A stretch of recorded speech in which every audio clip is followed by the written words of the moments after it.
बुलढाण्यामध्ये एका शेतकऱ्यांनी आत्महत्या केली, पुरस्कार प्राप्त शेतकरी होता आणि पाणी मिळत नाही म्हणून आत्महत्या केली। खरं तर मागच्या वर्षभरामध्ये 2700 शेतकऱ्यांनी राज्यात आत्महत्या केल्या। त्याचा कोणालाही सरकारला सोयरसूतक नाही।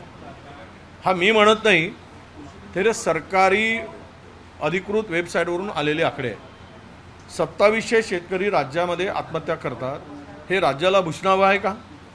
आणि ज्या शेतकऱ्यांचा सन्मान तुम्ही करताय, तरुण शेतकरी म्हणून त्याला पुरस्कार देते राज्य सरकार, त्याला गौरवताय आणि तो पाण्यासाठी चक्रा मारून मारून आपली जीवनयात्रा संपवतो, म्हणजेच तुमच्या त्या पुरस्काराला काय अर्थ राहिला?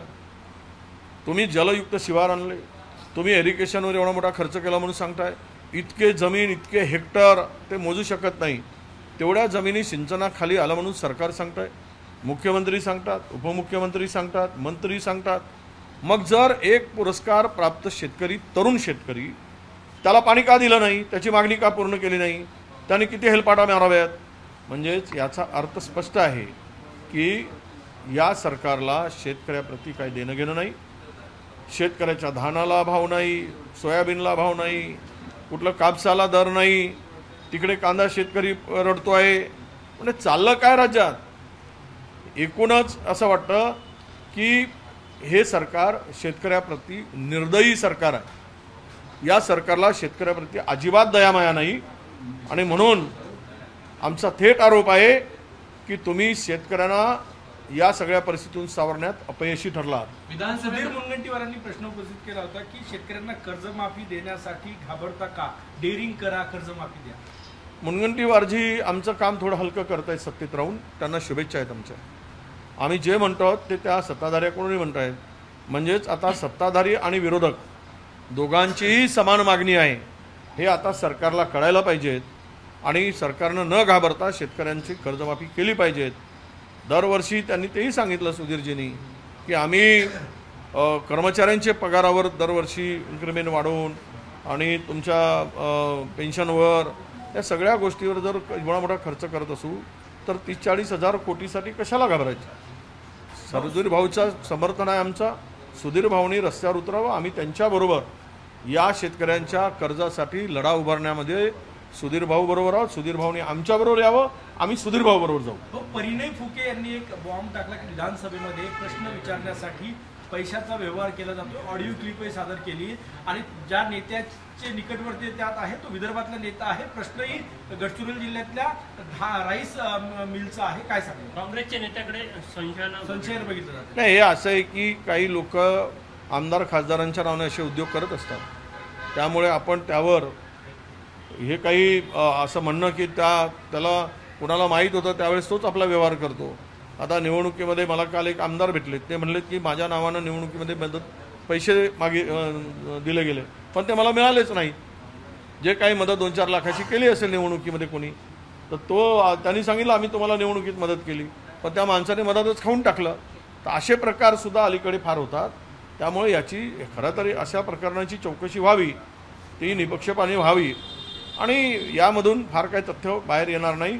कोणीतरी हा न्यूसन्स करतो आहे आणि काँग्रेस नेत्यांना बदनाम करण्याचं काम करतोय असं मला वाटतं। लक्षवेधी किंवा प्रश्न विचारण्यासाठी पैशाची डिमांड होता असा परिणय फुकेंचा नाही। परिणय फुकेजीकडे काही पुरावे असतील तर ते देतील ना, त्या पुराव्याच्या आधारावर चौकशी झाली पाहिजे। जनतेने निवडून दिलेला कुठलाही लोकप्रतिनिधी असेल, लोकांचे प्रश्न मांडण्यासाठी किंवा त्यामध्ये तडजोडी करून काही करत असेल तर तो कोणीही असू देत, त्याला सजा झाली पाहिजेत, परंतु त्यामध्ये त्यांनी पुरावे दिले पाहिजेत। लोकप्रतिनिधी स्वतः बोलले काय, कोणीतरी तिसरा बोलतो, चौथा बोलतो, कोण कोणाच्या जवळचा आहे, याच्यामध्ये काही तथ्य नसतं। त्यामुळे आधार जर असेल तर कारवाई होईल, चौकशी करावी आणि विनाकारणचा निराधार कोणाच्याकडे संशयाचं बोट दाखवून त्याला बदनाम करू नये। होळीसारखा सण साजरा होता, पण नागरिकांना आनंदाचा शिधा अजून मिळालेला नाही। जी माहिती त्यानुसार आनंदाचा शिधा सरकारनं आता बंद केलेला आहे। काय राहिलं आता सरकारकडे भुरका? ओढी काढून सरकार चालवत आहेत, ओव्हरड्राफ्ट काढून। सरकारकडे आहे काय तिजोरी? खडखडाट आहे। सगळे सोंग करून झालेत निवडणुकीच्या पूर्वी। जो रंग लावायचा आहे तो लावून घेतला स्वतःच्या चेहऱ्याला, लोकांच्या लावायला चेहऱ्याला रंगच कुठे आहे? त्यामुळे बेरंग झाली आहे आणि म्हणून मला वाटतं की आनंदाचा शिधा प्रत्येक सणाला देणारा त्या आनंदावर विरजनच आता येणार आहे। जे जे आणलेत एकनाथ शिंदेनी योजना, त्या सर्व योजनांना कात्री लावण्याचं काम सध्या सुरू आहे। प्रचंड कुरघोडी यातून दिसते आहे हे स्पष्टपणे जाणवत आहे. तसाही आनंदाचा शिदा हा ठेकेदाराचा आणि सप्लायरचा पोट भरण्यासाठीच होता. त्यातून कमिशन खाण्याचं काम या ठिकाणी मंत्र्यापासून सगळ्यांनीच केलं. त्यातून काय फायदा मिळाला? वावड्या उठल्या होत्या मध्यंतरी, आज होळी आहे आणि वावड्या तुमच्याबद्दल उठल्या होत्या. उदय सामंत तुमचे खास मित्र, त्यांच्याच पक्षामध्ये तुम्ही चालले आहे अशाही काही बातम्या आल्या होत्या. त्यामुळे उदय सामंत आणि तुमच्या मैत्रीचा काही अंक संपत नाही. आज होळी आहे. म्हणजे काय, कधी बोलले ते नाही बोलले. काही लोक म्हणाले की तुम्ही शिवसेनेत चालले आहात, उदय सामंत त्या पक्षात आहेत, त्या पक्षात अशा काही वावड्या अरे उठल्या होत्या. जुन्या शिळीला नव्यानं कशाला उद्देत आहे? ते शिळ झाली. अशा वावड्या उठवून एकाला बदनाम करण्याचं षडयंत्र नेहमीच चालू आहे. आता मी NCP मध्ये जाणार आहे म्हणून कोणीतरी वावड्या उठल्या. त्याच्या मायाला मी कधी भेटलोच नाही, कोणत्या माणसांना, कोणत्या नेत्याला भेटलो नाही. आता ह्यापेक्षा अजून काय बोलू? मी ना त्या NCPच्या नेत्याला भेटलो ना कोणत्या ह्याला भेटलो. कोणीतरी चोंडका चाणका येतो चोंडूक वाजवून आणि तो काहीतरी बडबड करून जातो. याला मी आहे तिथे सुखी आहे ना, नेता आहे महाराष्ट्रामध्ये काँग्रेसचा, आणि तिकडे जाऊन काय मी म्हणजे इकडचा मालक तिकडे जाऊन काय मी मुनीम आणि दिवाणजी हो काय? मी एवढा मूर्ख आहे काय? गेली 30 वर्ष मी आमदार म्हणून काम करतोय, मला कळत नाही काय कुठे काय करायचं? आणि सत्ता काय ती मंत्रीपद हे ते आज आहे उद्या नाही आहे. हे उतरतील यांची नशा भटकन, ज्या नशेमध्ये आहेत. नशा उतरायला वेळ लागत नाही सत्तेची, त्यामुळे कुठे जाण्याचा विषय नाही. उदय सामंत आमचा मित्र आहे हे खरं आहे. त्याला वाटतं की आनंद कधी कधी विजयभाऊ आमच्याबरोबर यावं मित्रत्वाच्या ह्याच्याने, पण दिवस बदलतात. 29 मध्ये कदाचित ते आमच्याकडे येऊ शकतील. तसाही त्यांचा अनुभव प्रदीर्घ आहे म्हणजे पक्ष बदलायचा, तर आम्हाला त्याचा फायदा होईल अनुभवाचा ते आमच्याकडे आले तर. एक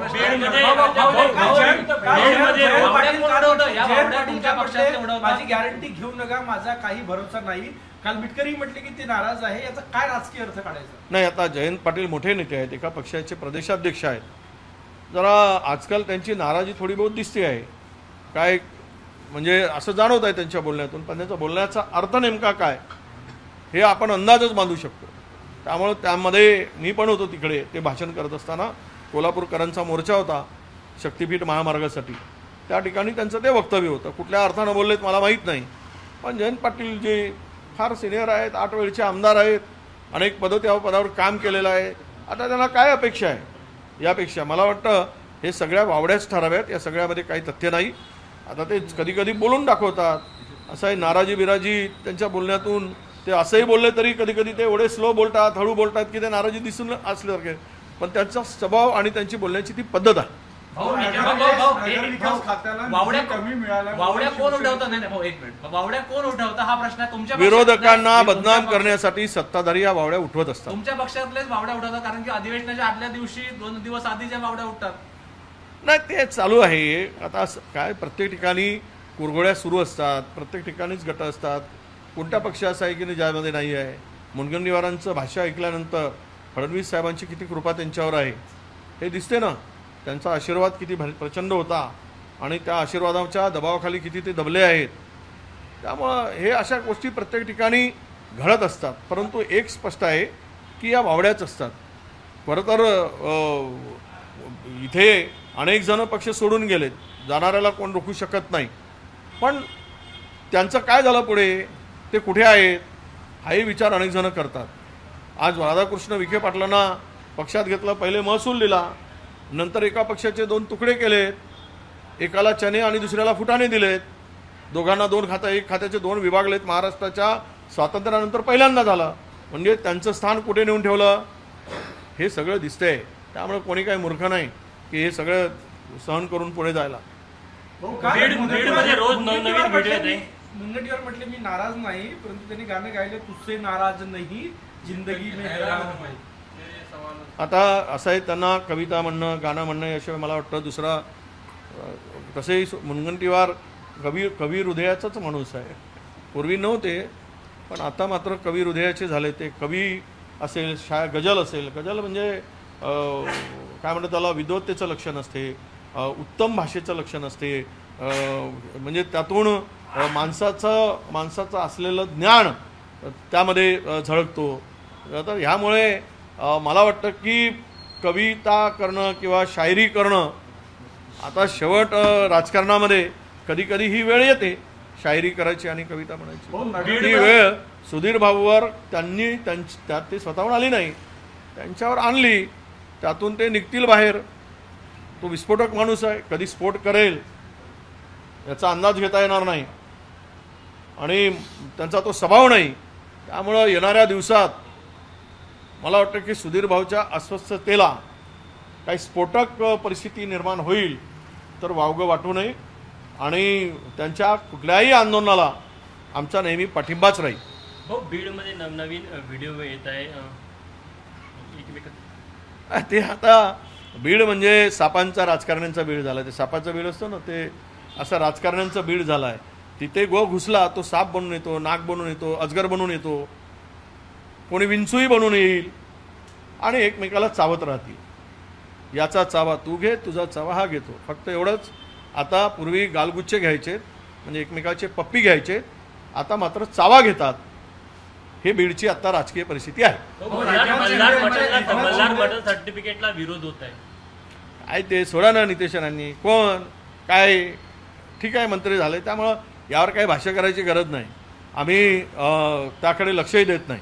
पण एकच आहे, होळीच्या शुभेच्छा आहे सगळ्यांना. होळीच्या शुभेच्छा सर्वांना देत असताना की ही होळी विविध रंगाची असते. विविध रंगाची होळी एकमेकाला आनंद देऊन जातो.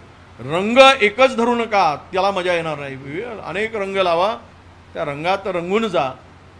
तुम्ही एक रंग लावाल तर तुमच्याकडे तो एकच रंग शिल्लक राहील, परंतु त्या रंगातून मात्र तुम्हाला आनंद मिळणार नाही. आजकाल या सगळ्या नितेश राणेंच्या म्हणजे बोलण्यातून राम भरोसे हिंदू हॉटेल जोरदार चालवावं हे एकच त्याच्यातून दिसते आहे. दुसरं काही केलं नाही तरी हिंदू हॉटेल मात्र नितेश राणेंच्या वागण्यातून, बोलण्यातून, वक्तव्यातून जोरात चाललाय. काम करा नका करू, विकास करा नका करू, काही देणं घेणं नाही. मस्जिद मंदिर मुसलमानों को तोड़ देंगे, अल हलाल बंद कर देंगे. याला कोण काय खावं हा त्याचा काय संबंध. या देशामध्ये हा संविधानावर देश चालतो की मनुस्मृतीवर चालतो. त्याला संविधानावर का विश्वास आहे की नाही आहे हे त्यांनी स्पष्ट करावं.